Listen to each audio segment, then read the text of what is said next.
how do you think about like the brand perception on and I'm not talking just about live brand, but I think this is a lot of what companies struggle with. This is like I've applied and then I never hear back.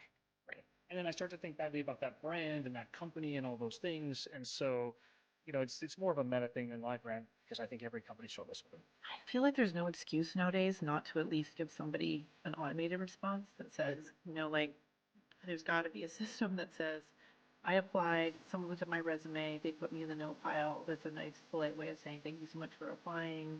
We've had lots of applicants and you're a great candidate, but, right, fill in the blank. Something that at least gives the courtesy of a response. So I feel like there's no excuse to not respond in that case. I have heard a lot of horror stories lately about how there's candidates who are super well qualified. They make it through a process. Maybe they've even done a case study or something, and then they get ghosted. Like, that to me is, I'm like, I want to know who those companies are because I don't ever want to work for them, right? And I think companies have to be really careful to understand that depending upon, which pond you're fishing in, if you're fishing in the B2B CMO, SaaS, B2B SaaS CMO pond, we all know each other and we're all in a community together. And some people like to keep lists, right? So make sure that even if a candidate isn't right, be transparent with them. If something changed, let them know, like do the human thing.